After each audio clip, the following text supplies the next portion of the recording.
사랑하는 여러분들, 요시야 왕은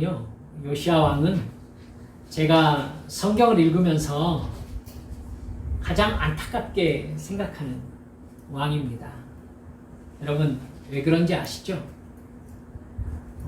요시야 왕은요, 사실 하나님께서 정말 많이 사랑하는 그런 왕이었습니다. 심지어요, 여러분 아시잖아요. 역사서 읽어보면은 맨 처음 이스라엘 초대 왕이 누구였어요? 이스라엘 초대 왕? 여로보암입니다. 여로보암 1세죠. 여로보암 2세가 뒤에 나오기 때문에 여러분 편의상 북이스라엘의 초대 왕이 여로보암 1세라고 이렇게 얘기합니다. 여러분 여로보암이 베델에서 쫙 이렇게 그 우상에게 제사를 드릴 때가 있었죠. 그때 하나님의 선지자가 나타나가지고 뭐라고 합니까? 단을 향해서 예언을 합니다. 하나님께서 정말 하나님이실지인데 단 네가 쪼개져가지고 그 위에 있는 재가 쏟아질 것이니라 이렇게 얘기합니다.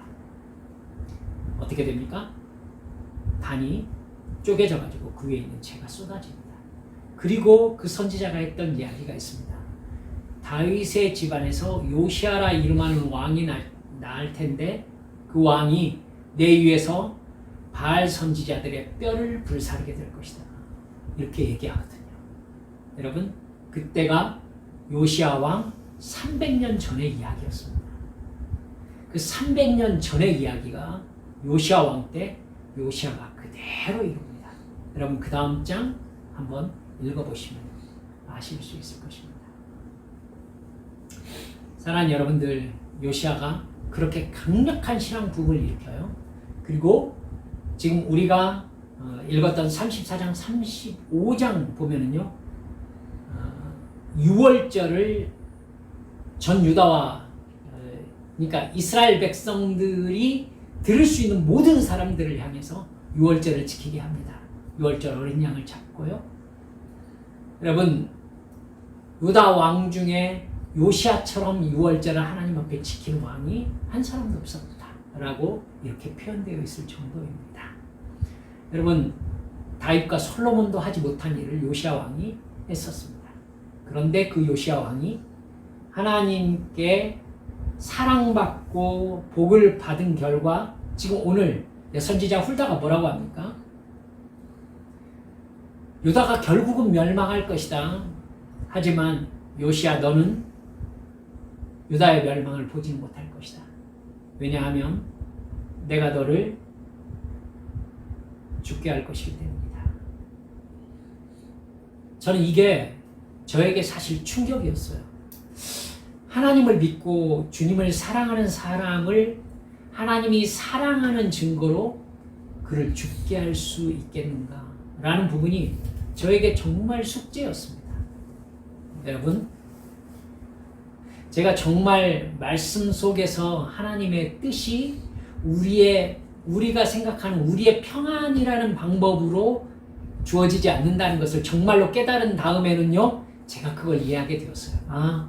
하나님께서 사랑하시기 때문에 죽게 하는 사람도 있구나. 이해하는데 제가 정말 마음이 아팠어요.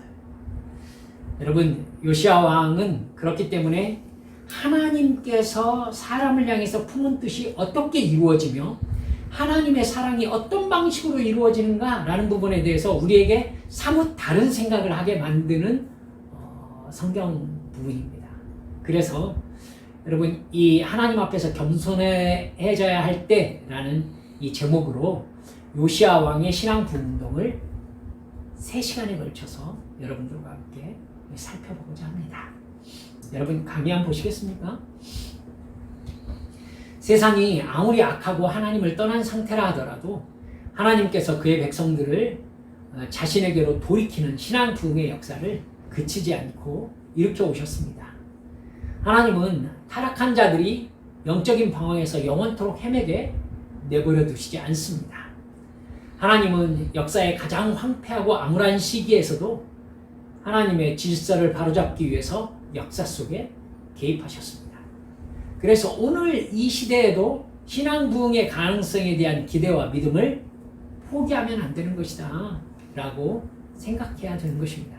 가장 암흑 시기에, 여러분 성경을 살펴보면 아시지만은요, 이스라엘에서 가장 악한 왕을 뽑아보라고 한다면 여러분 두 사람 뽑을 수 있잖아요.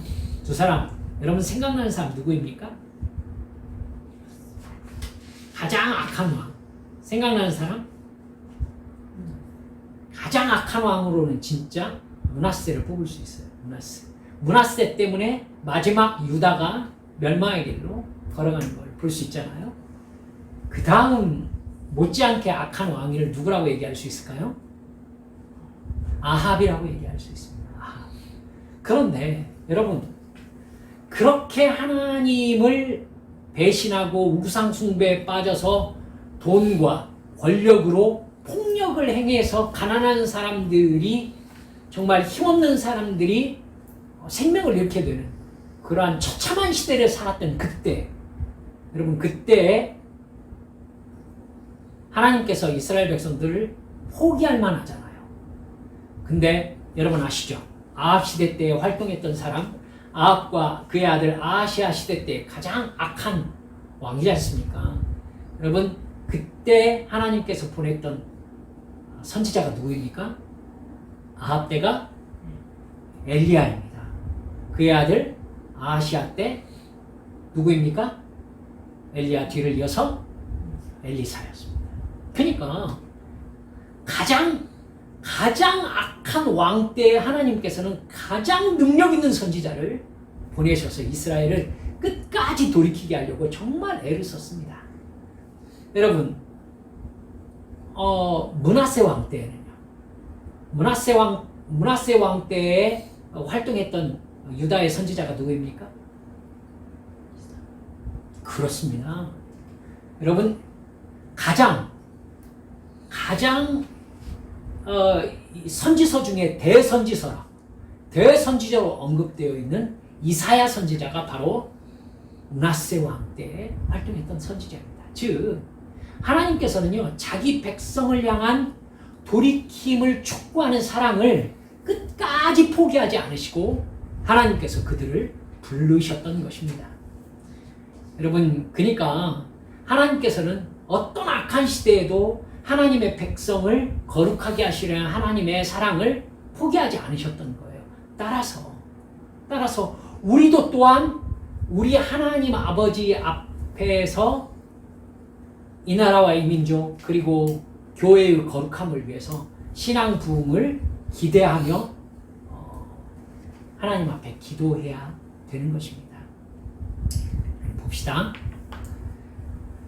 하나님은 말씀과 기도와 회개, 하나님의 얼굴을 찾음, 사악한 길에서 돌아섬, 스스로를 겸손하게 함 등을 통해서 신앙 부흥을 이루셨습니다.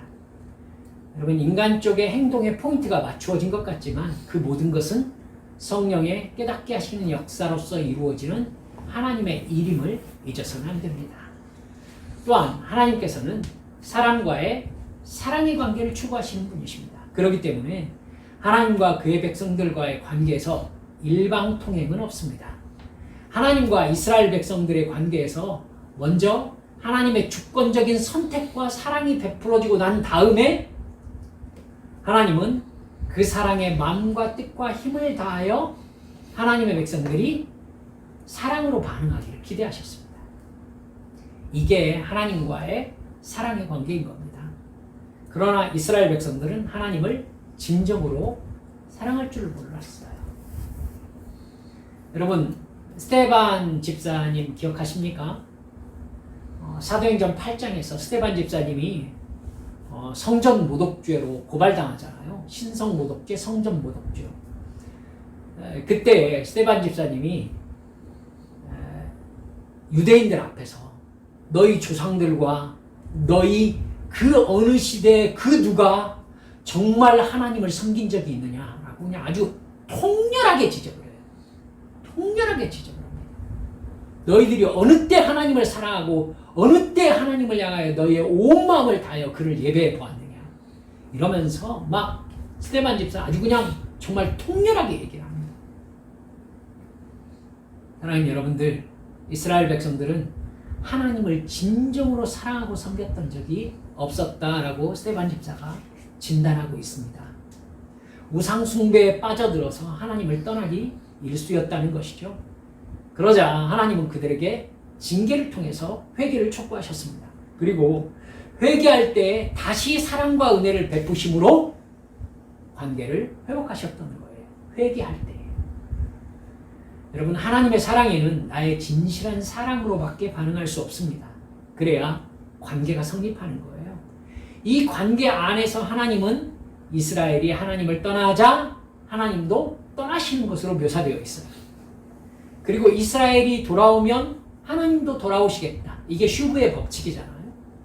그건 하나님이 이스라엘을 떠나셨다가 버려셨다가 다시 찾았다가 이런다는 것이 아니에요. 범죄와 타락의 시기에는 하나님과의 관계가 깨어진 나머지 이스라엘이 하나님의 사랑을 사랑으로 깨달을 수 없는 영적 상태가 된다는 뜻이에요. 하나님의 사랑은 변함없지만 영적으로 어두워진 이스라엘은 그 사랑을 인식하지 못해요. 그때 하나님의 사랑은 징계를 통해서 나타나기 때문입니다. 여러분 아셔야 돼요. 저를 한번 보세요. 여러분 우리가 성경을 통해서 정말 깨닫듯이 이스라엘 백성들은요 하나님의 선제적인 사랑을 받았어요. 여러분 살펴보았지만은 홍해를 건널 때 이스라엘 백성들은 한 게 없어요. 하나님께서 선제적인 사랑을 베푸셔서 홍해를 갈라놓으시고 이스라엘 백성들은 건넌 것밖에 없어요. 여러분 그렇기 때문에 하나님의 은혜는 나의 상황과 상관없이 먼저 나에게 주어진다는 것입니다. 여러분 그래서 그걸 제가 구원으로 표현했잖아요. 홍해를 건넌 이스라엘 백성들은 여러분 자기들을 그렇게 지긋지긋하게 괴롭히던 이집트와 분리되었습니다. 이집트는 홍해 건너로 이스라엘을 더 이상 추격해오지 못합니다. 끝났어요. 그 과정에서 보여주신 이집트를 벌하신 10가지 재앙, 홍해를 가르신 이 모습, 이걸 보면요 이스라엘 백성들은 어떻게 생각해야 되는 것입니까? 어떤 어려운 일이 있어도 하나님께서 우리의 주 되시니 우리는 하나님만 믿으면 된다. 여러분 이게 이스라엘 민족이 마땅히 가져야 될 믿음이었던 것입니다. 여러분 그렇게 주님을 믿고 이스라엘 백성들이 이스라엘 역사에서 주님에게 믿음으로 반응할 때에요 이스라엘 백성들은 하나님의 사랑과 번영하게 하심과 그들을 평안하고 안전하게 지켜주시는 은혜를 받았어요. 여러분 그 은혜를 받을 때 이스라엘 백성들이 무슨 생각을 하겠습니까? 아 하나님께서 우리를 사랑하시는구나 이렇게 느끼겠죠. 여러분 근데 이스라엘 백성들이 하나님을 배신하고 우상 숭배로 달려가면서 돈과 권력에 매여가지고는 그걸로 가난한 자, 고아와 과부와 병든 자들을 압제하면서 여러분 자기의 만족을 위하여 달려갈 때에 즉 세상 나라가 되어버릴 때에는 하나님이 어떻게 하십니까? 그들에게 징계를 내리시잖아요. 그 징계를 어떤 식으로 내렸습니까? 여러분 이웃 나라들이 이스라엘을 쳐들어와서 이스라엘을 포로로 잡아가고 그들의 재물을 빼앗아가고 여러분 이런 상황으로 하나님께서 개입하신 거예요. 여러분 그게 이스라엘을 멸망시키려는 하나님의 뜻이었어요? 아니잖아요. 이스라엘에게 하나님께서 뭐라고 하시는 거예요? 돌아오너라. 너희들의 상태는 지금 죄악에 빠져있는 상태다. 돌아와서 하나님과의 사랑의 관계를 회복해라.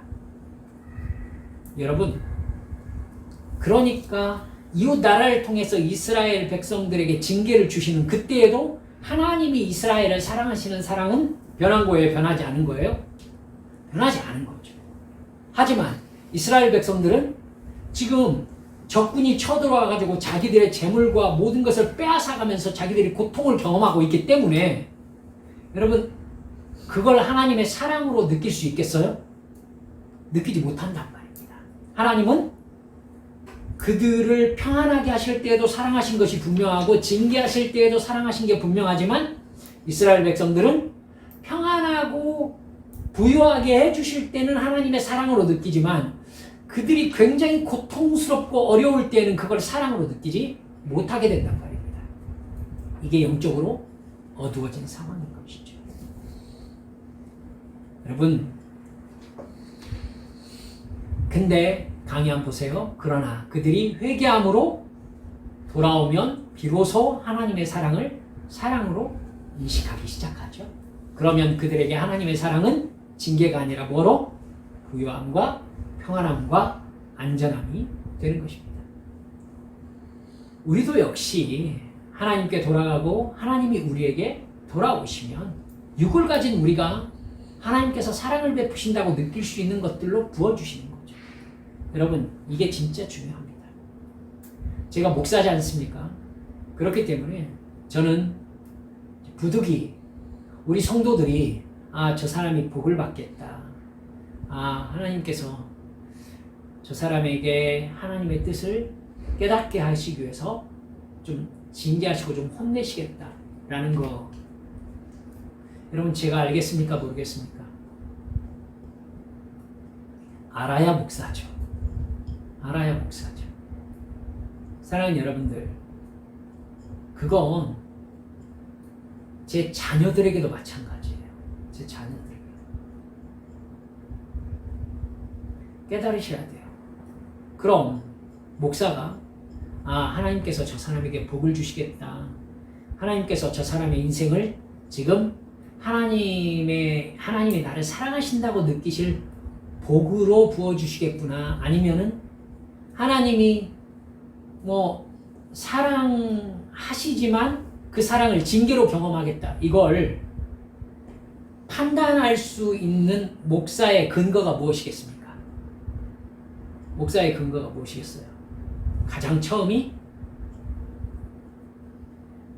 여러분 깨달으시라고 말씀드리는 거예요. 예배입니다. 예배입니다.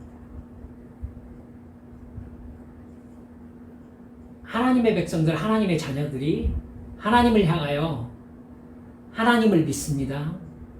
하나님을 사랑합니다. 라고 하나님 앞에 나와서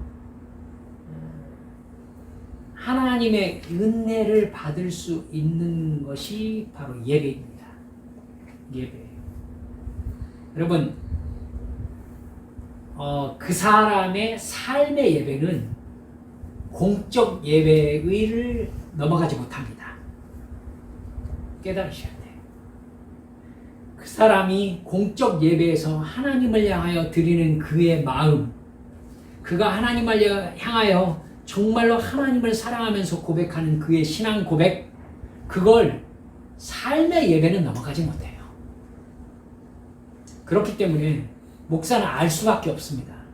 그 사람이 어떻게 예배드리는가를 보면 하나님께서 저 사람에게 복을 주시려면 이 라인을 넘어가게 하시겠구나 라는 걸 제가 알 수밖에 없는 겁니다. 저는 그걸 보기 때문에 여러분들이 기대하는 것과 다른 기도를 하나님 앞에 드릴 수밖에 없는 거고요. 하나님, 저 성도가 이걸 깨닫게 해주세요. 이걸 깨닫게 해주세요. 사랑하는 여러분 아시겠죠? 자기를 점검해 보세요. 하나님께서 나에게 복을 부어 주실 때에, 나에게 사랑을 베풀어 주실 때에 징계로 사랑하실 것인지 나에게 복을 주심으로 사랑하실 것인지. 여러분, 이스라엘 백성들이 하나님을 떠났다는 가장 큰 증거가 무엇이었습니까? 성전문에 거미줄이 쳐지는 거였어요. 무슨 뜻인지 아시겠죠? 성전문에 거미줄이 쳐지는 것. 이스라엘 백성들이 성전을 오지 않아요. 제사를 드리지 않아요. 여러분, 그렇기 때문에 그들이 하나님을 사랑하지 않는다는 것을 모든 사람들이 알 수 있었고 하나님도 알 수 있었어요. 그들이 우상을 숭배하며 우상 숭배 의식을 진행했어요. 예배가 사라진 거죠. 여러분, 그렇기 때문에 하나님께서는 너희들이 나를 사랑하지 않는다. 하나님이 가장 싫어하는 죄가 뭡니까? 우상숭배입니다. 그러니까 요시야, 여러분 왕위에 올라서 신앙 부흥의 역사를 이루려고 마음먹었을 때에 맨 처음에 무엇부터 합니까? 성전 수리부터 하는 것입니다. 성전을 수리하고 레위인을 불러 모으고 제사장을 불러 모아서 하나님 앞에 제사를 먼저 드리기 시작하는 거예요. 바알 신에게 드렸던 제사 의식을 철폐하고 우상을 무너뜨리기 먼저 시작하는 거예요. 여러분, 하나님과의 관계가 온전히 회복되기 위해서 우리의 삶에서 가장 먼저 제자리를 잡아야 되는 게 무엇입니까? 예배입니다. 그렇기 때문에 예배에 진정한 나의 모든 것이 바쳐지는 예배가 아니라면 여러분, 우리 한빛 성도들은 절대 그러지 않으시기를 소원하면서 이렇게 부탁 말씀드려봅니다. 절대로 예배를 소홀히 하시면 안 됩니다. 예배를 소홀히 하시면 안 됩니다. 그게 복의 통로입니다. 아시겠죠, 여러분? 삶의 예배는 의식의 예배를 넘지 못합니다. 의식의 예배가 진정으로 드려지지 못할 때 삶도 거짓됩니다. 여러분, 이거 하나예요. 하나예요.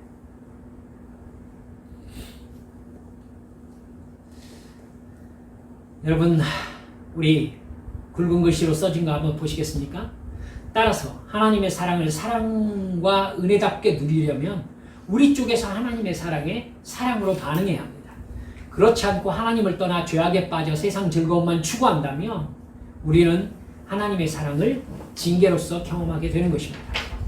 그때 분명히 우리는 하나님이 우리를 떠나신 것처럼 느낄 것이며 하나님의 사랑을 사랑으로 느끼지 못하게 될 것입니다.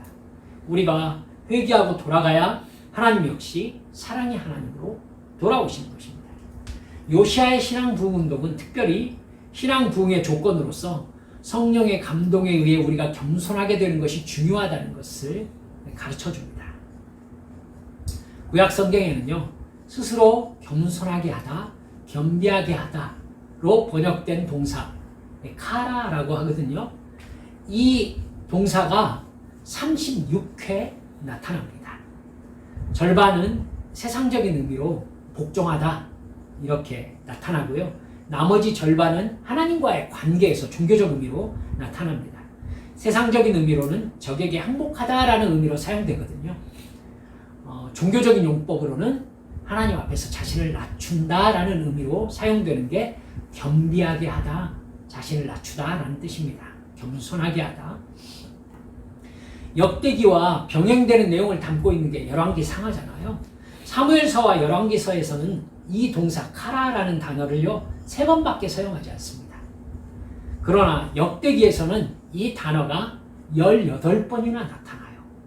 종교적인 용법으로, 즉 적과의 관계에서 적에게 져가지고 그에게 항복했다라는 의미로는 4번밖에 사용되지 않고 있고요. 나머지 18번이 하나님 앞에 자신을 겸손하게 하다, 겸비하게 했다라는 의미로 사용되고 있습니다. 분명히 역대기 저자가 의도적으로 그렇게 사용한 거예요. 에스라라고 보고 있습니다만은 에스라가 하나님 앞에 어떤 마음을 가지고서 역대기를 저술하고 있는지를 살펴볼 수 있는 부분인 겁니다. 스스로 겸비하게 하다라는 표현은 솔로몬의 아들 르호보암 때에 북이스라엘과 남유다로 나누어진 후에 처음 나타났었습니다. 르호보암이 하나님을 버리자 선지자 스마야가 하나님께서 왕과 유다 백성을 애굽의 파라오인 시삭에게 넘겼다 이렇게 경고하거든요. 그러자 르호보암과 신하들과 백성들이 스스로 겸비하게 하면서 여호와는 의로우시다 이렇게 고백했습니다. 역대하 12장 6절 말씀이죠. 그러자 하나님께서 이집트 왕 시삭이 파라오인데 예루살렘에 쳐들어오긴 하지만 완전하게 정복하지는 못하도록 조치하십니다. 적의 공격이 이미 시작된 시점일지라도, 즉 이제 끝났는가?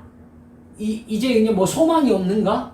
라고 생각되는 시점일지라도 마음을 겸손하게 하고 하나님 앞에 돌아와 하나님을 예배하며 나의 전부를 하나님 앞에 드리기로 하고 하나님과의 관계가 회복되면 하나님께서 받아주신다는 것입니다.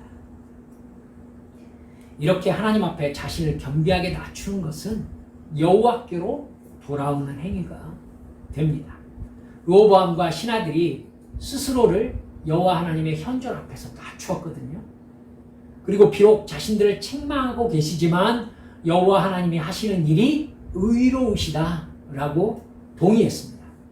마땅히 돌려드려야 될 바른 평가를 한 것이죠. 여러분, 이제 너희들이 재물을 빼앗기게 될 것이고 이집트 왕 시삭이 예루살렘에 와가지고는 너희들을 압박하는 상황이 될 것이다 라고 했는데 어떻게 이럴 수가 있는가가 아니라 여호와께서는 의로우시다 이렇게 얘기했다는 것은 르호보암과 귀족들이 하나님 앞에 겸손하게 자기를 낮추었다는 얘기죠. 여러분, 이게 하나님께 돌아온 자의 태도입니다. 뿐만 아니라 겸손함은 자아, 오만, 자만을 물리칩니다.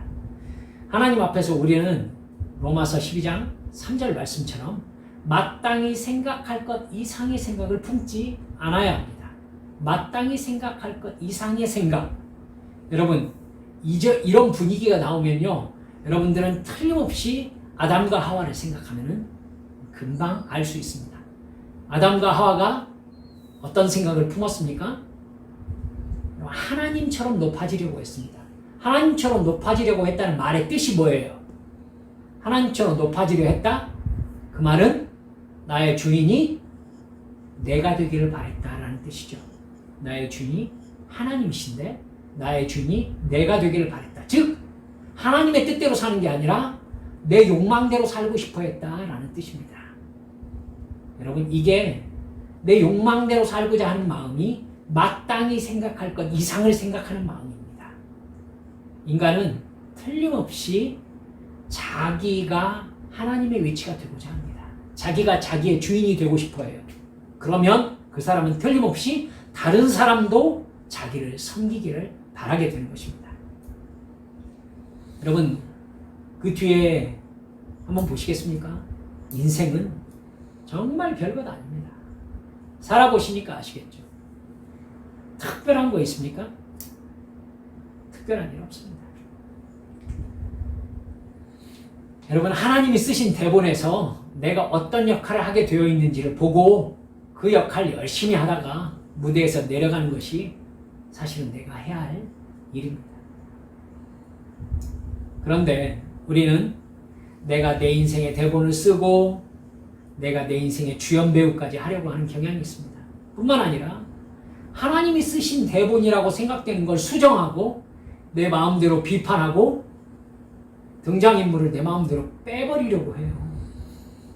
내가 주인공이고 하나님이 나를 돕는 조연으로 등장하는 대본을 쓰고 싶어하는 거예요. 이게 교만입니다. 이 마음을 품었던 사람들이 바로 아담과 하와고 그 죄성을 우리가 물려받은 거예요. 하나님의 절대 주권을 무시하는 생각이죠. 하나님의 절대 주권을 벗어나고 싶어하는 것입니다. 겸손한 사람은 하나님의 대본을 충실히 읽고 그 대본대로 열심히 삽니다. 그렇기 때문에 겸손한 사람은 그가 소유한 모든 것이 하나님이 주신 것이라는 것을 깨닫습니다. 바울이 이렇게 묻고 있잖아요. 고린도전서 4장 7절에 뭐라 하죠? 너에게 있는 것 중에 받지 않은 것이 무엇이냐? 이렇게 물어봅니다. 하나님 앞에서 겸손해져서 하나님과의 사랑의 관계로 돌아가려면 완전한 회개의 마음으로 하나님께 돌아가야 합니다. 다윗은 이 사실을 깨달았을 때에 하나님이여 상하고 통회하는 마음을 주께서 멸시하지 아니하시리라 하고 시편 51편 17편에서 고백하고 있습니다. 여러분 배우셨지만 시편 51편이 어느 때 다윗이 쓴 말입니까? 시편 51편이 바세바를 자기 아내로 삼고 우리아를 죽인 다음에 하나님 앞에 나단 선지자에게 꾸지람을 받고 썼던 시편이 시편 51편입니다. 그때 다윗이 하나님 앞에 온전 회개함으로 돌아갑니다. 이렇게 자신이 스스로 어떻게 할 수 없는 죄인임을 깨달은 깨진 마음으로 하나님 앞에 나아갈 때에 우리와 하나님은 다시 하나가 되고 새로운 사람으로 하나님께서 우리를 빚어가실 수 있게 되는 것입니다.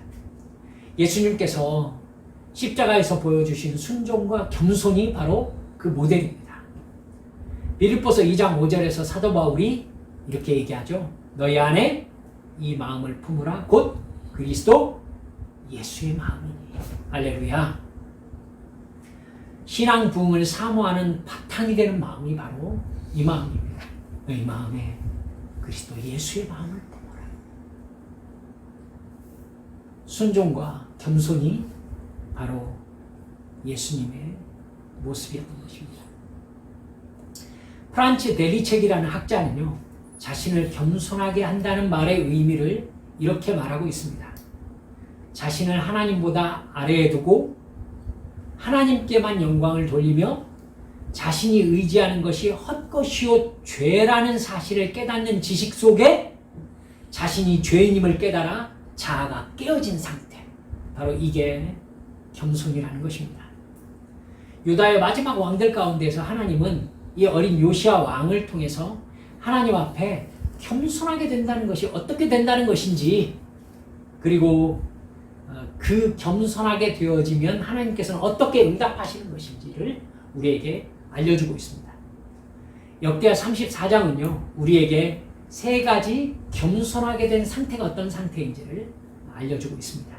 첫 번째, 우리는 하나님 앞에서 겸손해져야 된다라고 역대하 34장 1절에서 13절까지 얘기하셔요.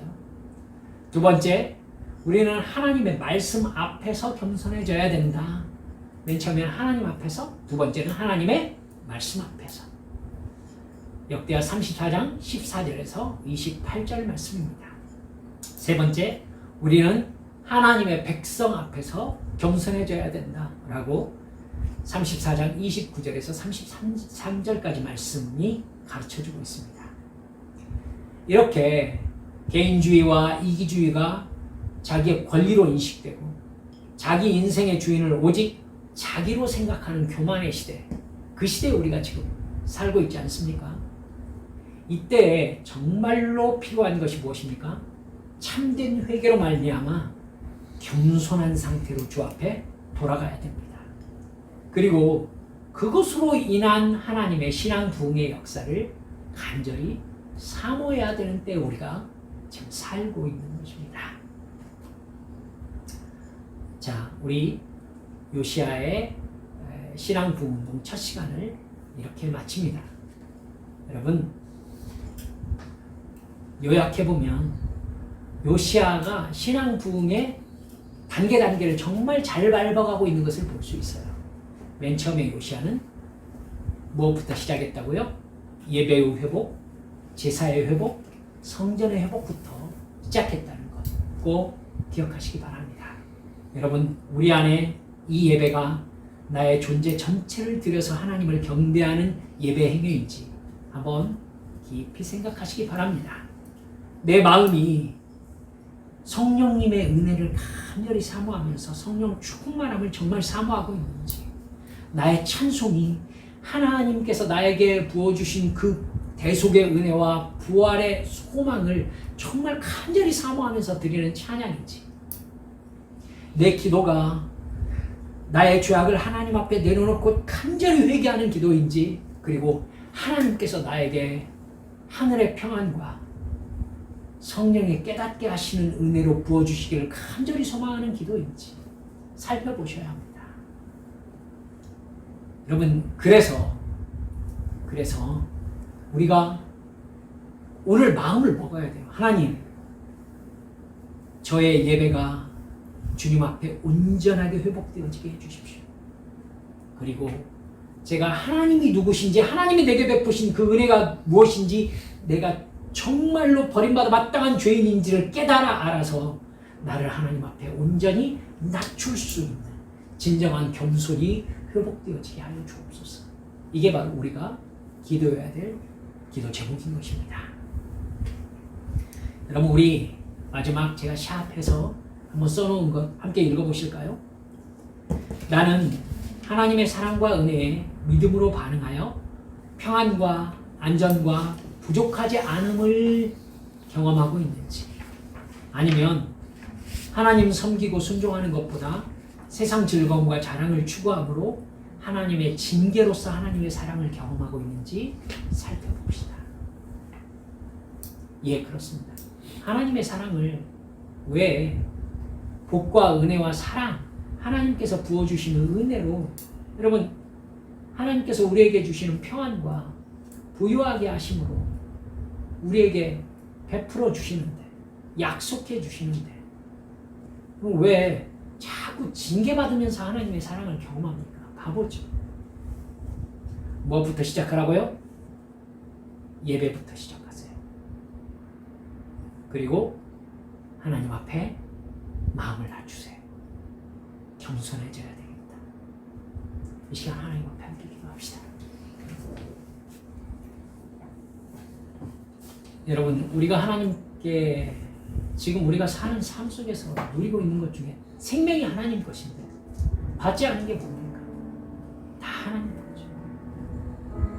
여러분, 제가 오전 설교든지 뭐든지 저는 헌금 많이 하라고 혹시 오해하시는 분 계실까봐 두렵습니다. 그게 아닌 거 아시죠?